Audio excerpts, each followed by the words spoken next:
So you're still listening to the We Are West Ham podcast. I'm delighted to say we're joined once again, a returning guest, West Ham's favourite Canadian, certainly a cult hero among Hammers fans, and he somehow managed to go up even further in my estimations at the weekend with his tweets about the new European Super League. So Craig Forrest, delighted to welcome you back. We have to start there. So what were your first reactions to that? Obviously the story has developed somewhat since it first emerged on Sunday. But before I ask you what you've made it, or I will just issue a swearing warning to all of our listeners of the We Are West Ham podcast, because if your Twitter was anything to go by, Craig, you were not happy. I think it was pretty much universal amongst real football supporters. I live in Canada, next door to the United States, and unfortunately, I think the United States and Americans have had a big role in this. What is going on is agreed. Yes, all the words have been used. What has really impressed me in between all these moments of just absolute rage is the fact that not one person, no individual is bigger than our sport. And that is a good thing. But collectively, the fans, the working class for the most part, the fans of the sport, can do something in the short term here that is so powerful that even these groups of billionaires that are trying to control our game to a way of taking competition out of it and destroying the system itself, which isn't perfect, we know, but it's a system that gives pageantry, theater, the chance of West Ham playing in the Champions League. That's what it's all about. It's not about playing in the Champions League every year. It's about earning it on merit. And anyway, collectively, we're doing this, I think, fans, and you see social media and how it's an uproar. You've got Marcus Rashford tweeting this morning a picture with Busby saying about the game is nothing without fans. It's been seen by millions of people in just 3 hours. Pep's comments about it. Man City are rocking right now. I'll tell you that much. They're rocking. Chelsea are another one that are rocking. And if they start to implode, we're going to see this thing fall apart. And it needs everybody collectively, especially the clubs that have been picked, hand chosen just because of their power structure to be part of this. Those fans are more important than even everybody else at this moment. Absolutely. I mean, you tweeted, Craig, among several things, and I'll be honest, it was brilliant to see, and you mentioned there it needs everyone to come together, and you're totally right. But then former players like you, your profile is naturally that little bit more elevated than some of us guys, and I think it's vital. Obviously the current players, it's really important, but it was really refreshing from my perspective. I'm not just saying it because you're on and we get on, but it was really refreshing to see you just coming out and saying it how it is. There's one that caught my attention after the Sky Sports News tweeted it. You just retweeted and said, "Disgrace, it's a billionaire's playground. This has American influence written all over it. Kroenke at Arsenal, Glazer at Man United, John Henry at Liverpool can all F right off. Throw in JP Morgan as well. Leave our football alone. It's survived and flourished just fine without America for over a century." You obviously a little bit closer to that in Canada, obviously a completely different nation, of course, though geographically close. What can you tell us from the American perspective on this? Obviously, the guys involved are somewhat known to football fans in England, but just from a cultural point of view, can you shine any light on it from that, like the perspective of over the Atlantic over there?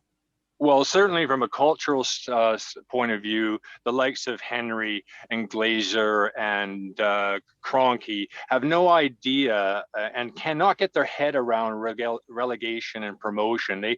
They own teams in Major League Baseball and in the National Football League. They control that completely.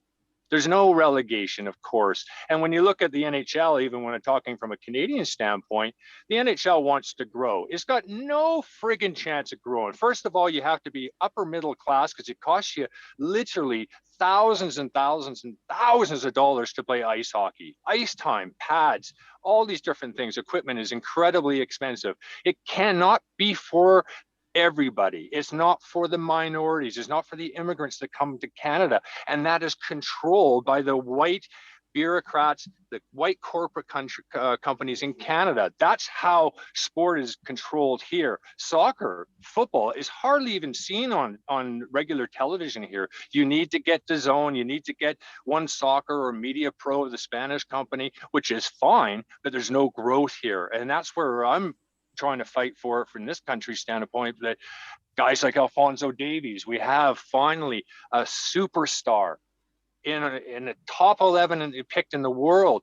And the national team played the other day, a couple of weeks ago. The national team probably would have only had about 6,000 or 7,000 maybe watched it on this one particular app. How does Alphonso Davies not exposed to our youth? Because our young hockey players are exposed every other night on television. So from that standpoint, it's been very, very difficult. So the money of these DAZN is almost hurt our sport here in this country.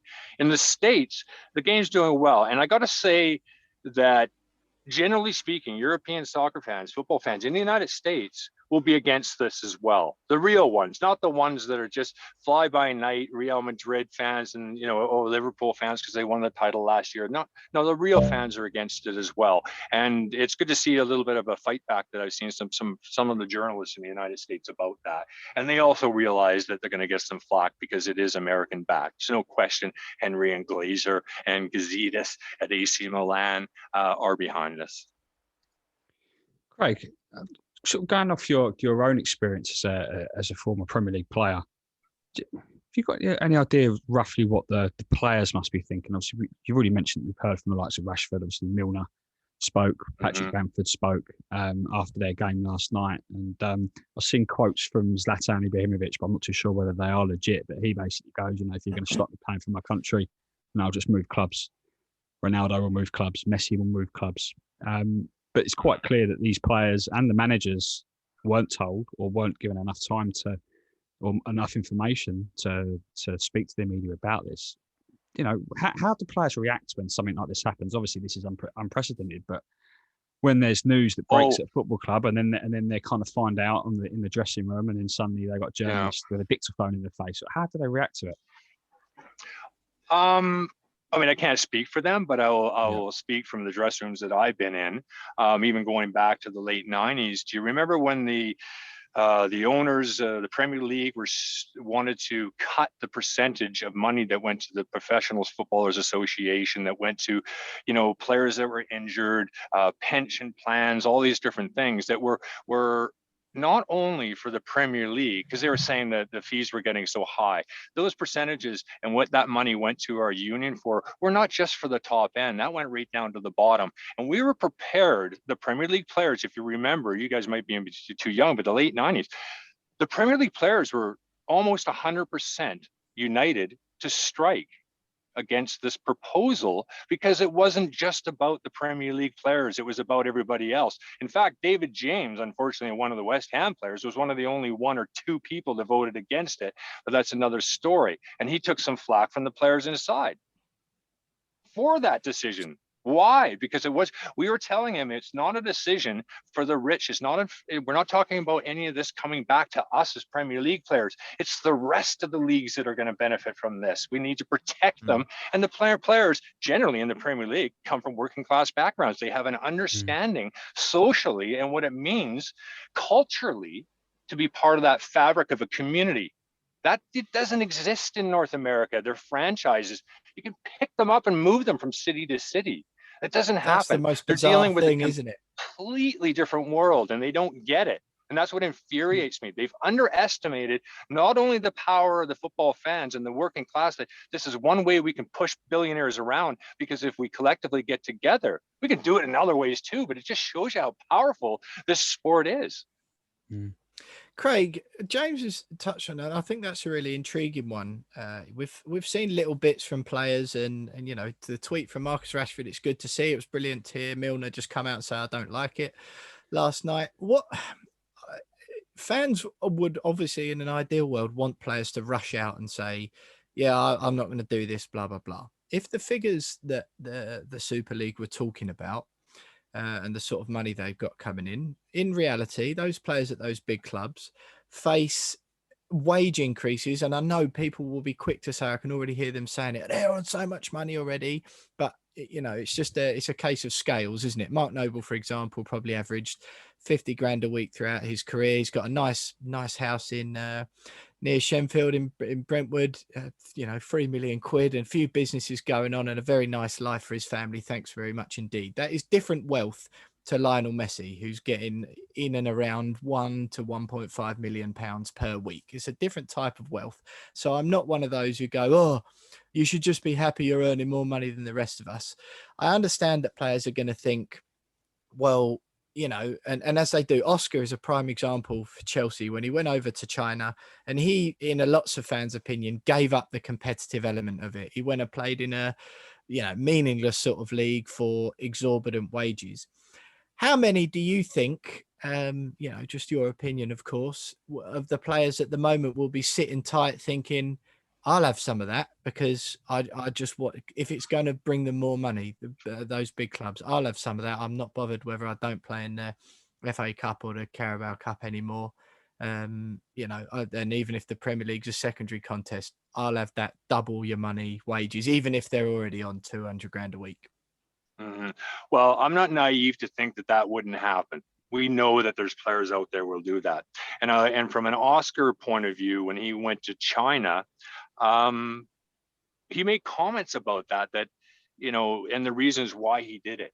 And it's different for Brazilian players. When you look at a lot of them and where they're coming from and the poor backgrounds that they come from, not only are they supporting themselves and their families, they sometimes support communities. It's more than just football to them. It's more than just competition. For me, I knew I'd always have food on a plate. I was always going, no, why would somebody do that? Your whole life, you're trying to get yourself to the top of the pyramid, the Premier League, you're there. And then you make this decision. But we also have to think about, you know, being in their shoes and the differences. So you'll always get them players to play. If that league is around and they're offering double the money, you're going to see the best players play there. There's just no doubt about that. Do you think, honestly, all of them, or even with the international bans and all that sort of thing, do you really think that it will be? Oh, no, that's a different situation. I'm just saying that if it was all things were equal and the Super League goes ahead, all that. Now, will they leave because of the internationals and still take the money? I don't think so. I really don't, generally. I honestly believe this is going to collapse, lads. I really do. And it might not be just the fans. It might also be the fact that the government gets involved. What can the government do? They might be the best ones to do that. Do they revoke work visas to players? This is how they can stop it. It's going to collapse. And it might just be the governments that do it, and the pressures that they put on them that is the reason to do that. The only thing is, down the road, you know, when they're negotiating with UEFA and whatever, UEFA's got to bend over for them, and that's perfectly, you know, going to happen. We know that's going to happen. But I think this Super League is going to collapse, and I think it's the power of the fans, and it's the support because of the fans that the governments have got involved that will put an end to this. Craig, where's the compromise then? You know, if you think it's going to collapse, and I think we're all very, very hopeful that it will. Where's the compromise? Florentino Perez has come out and said that the reason why they've done this is because they feel as though the Champions League has gone stale and it needs reform. UEFA have done that, and they were doing that, but apparently they weren't happy with it, which is why they've done this breakaway Super League and announced it the day before UEFA announced the new Champions League format with the Swiss style rules. Where's the compromise, given that UEFA have gone ahead with that restructured Champions League, but it seems as though the dirty dozen, as they're now called, are kind of sticking to their guns and going, well, no, actually, we're going to carry on doing what we're doing. Where's the middle ground? Can you see it? Can you see where it is? Well, I think that the owners will say, and maybe they had meetings about this, that if it doesn't actually take and it doesn't go over well, at least this puts us in a very good bargaining position with UEFA, that we were actually prepared to take that next step, and we were going to do the Super League. It was no doubt about it. It was no longer a threat. So they'll just renegotiate and make sure that they get the big chunk of the pie. And the Champions League, to some extent, is stale. I mean, the way it's set up, I mean, let's face it, when you get down to the quarterfinals to semifinals, you pretty much get the same customers every year. You know, there are the powerful, and most of those Super League teams, most of them are very powerful financially. I mean, Barcelona, they're complaining and saying that the pandemic, Barcelona say the pandemic had to do with the finances. It's nothing to do with the pandemic. Well, it has something to do with the pandemic, but they've just been poorly managed. Yeah. Yeah, I just find it baffling because, like you've said there, Craig, they already get. It's already always those teams in the last 8 of the Champions League most seasons. Anyway, obviously not Arsenal or Tottenham, because the ridiculous jokers can't even get into the tournament.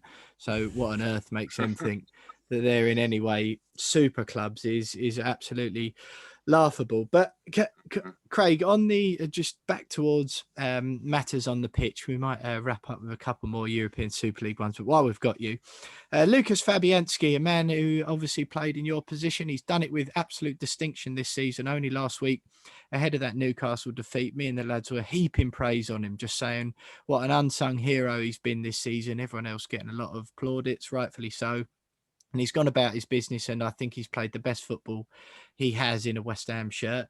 A mistake at the weekend, very uncharacteristic, normally pretty good with his hands. Newcastle seemed to have planned it before, because they had a couple of balls that they'd swung in quite close to him with a lot of players around him before the one that he unfortunately dropped to Joe Linton's feet. He came out and apologised after the game. That seems to have split fans. So first of all, what did you make of the mistake at first? And secondly, that apology, I certainly didn't think it was deserved at all. Some fans like to see it. So what did you make of that as well? Well, I thought the apology was something you don't see very often, and I don't think it's necessary. It's almost like you're apologizing for something you had a week to decide on. It's a split second thing. Football is mistakes. These players and the ability and what they're trying to do and the pace of the ball and just, bodies in around you. I know how difficult it is, and mistakes are always happening even to the best of them. And Fabianski has been consistently a brilliant goalkeeper. I mean, he has shown incredible character to go from, back is forgotten. It's hard to change these type of things. When they called him Fabianski, when he was with Arsenal and he had made some mistakes there. It shows a great character from where he's gone and where he is now, and how successful and consistent he has become. So mistakes, he made that one. It's like, okay, fine.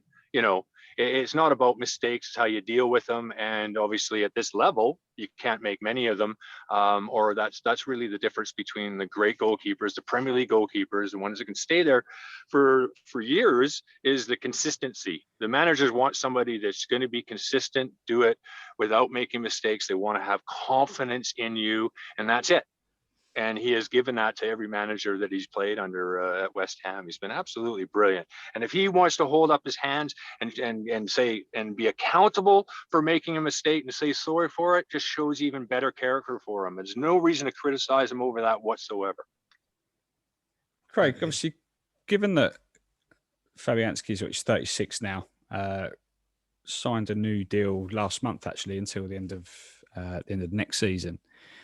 Do you think that maybe that could be the club within mind going, okay, well, next season you're probably going to be number 2, and they might be looking to replace him with a younger alternative in the summer? Or do you think that extra one deal, he's got it in him, even at the age of 36, he's got it in him to still be West Ham's number 1 and still perform consistently at the highest level that he has been, barring obviously the mistake last weekend?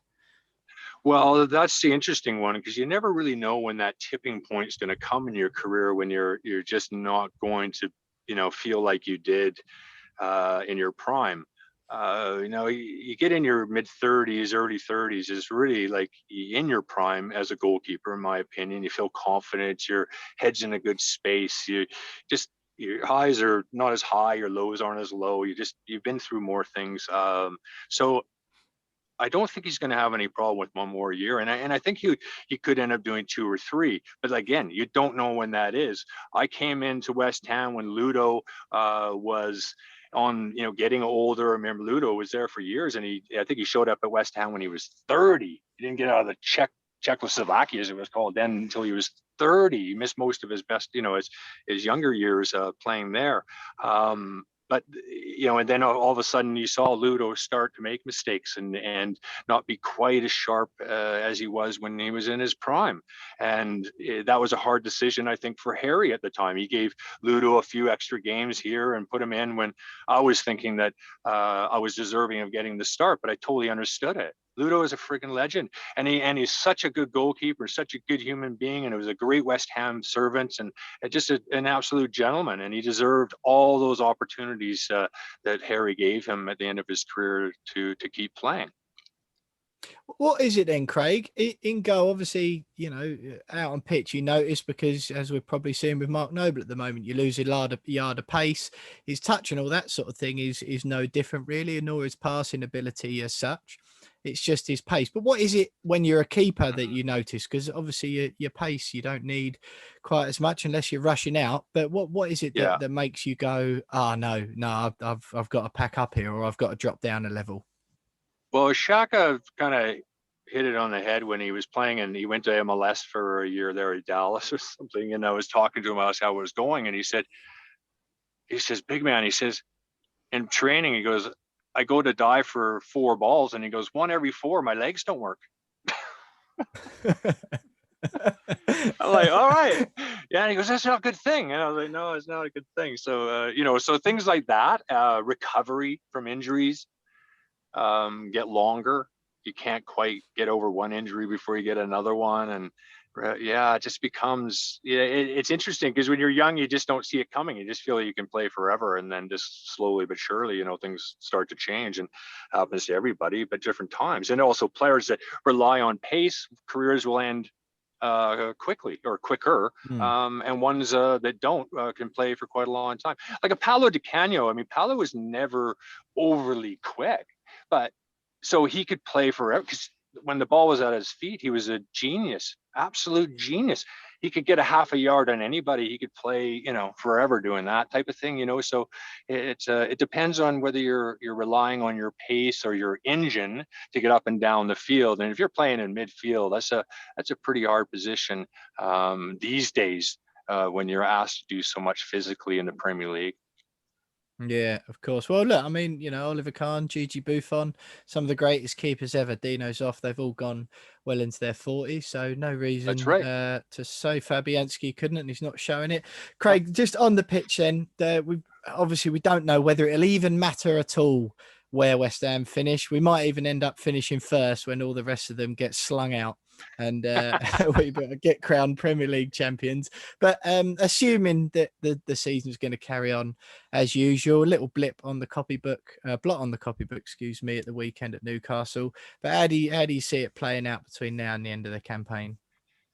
Let's be fair. It's a really difficult one to figure out. I mean, I'd just be guessing, and I'm thinking with my heart here. And I think, the results keep going West Ham's way, even with that result on the weekend.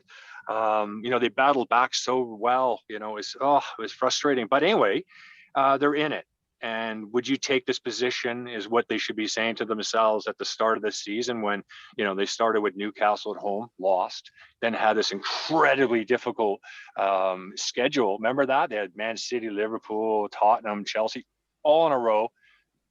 Every West Ham fan must have been horrified, thinking, where are we going to be after this stretch of games? So they're in a position that is just incredibly positive. They got to take that. They're in with a shout. They've got a chance, and they've been absolutely brilliant and surprised, and really, I got to say, it really overachieved in many ways.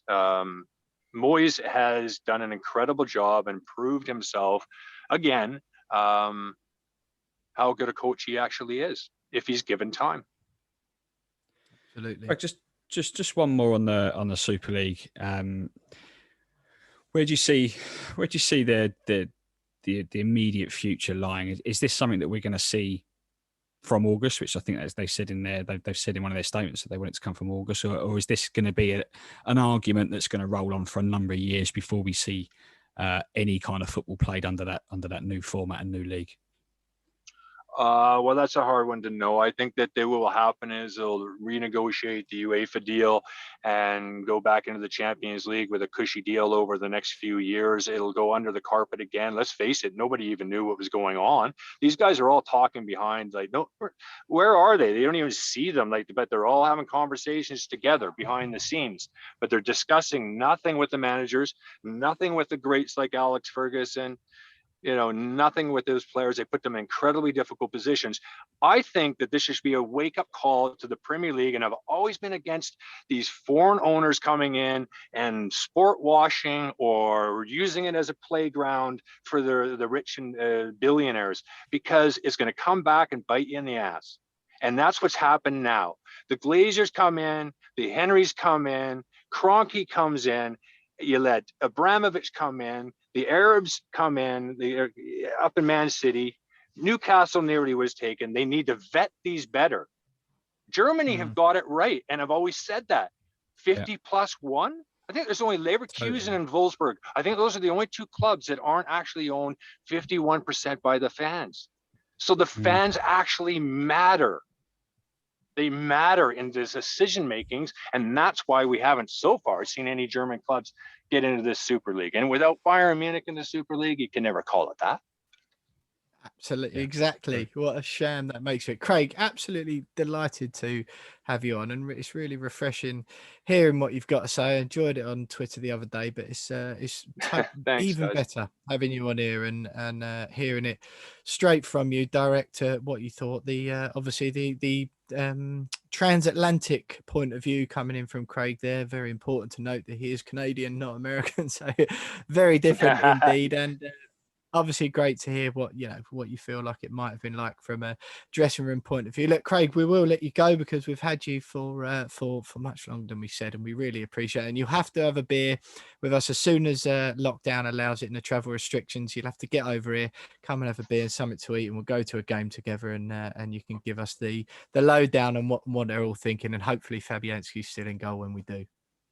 Well, you never know. Fabianski's still in goal, and maybe I'll come over and hear the Champions League anthem at West Ham. That would be something else.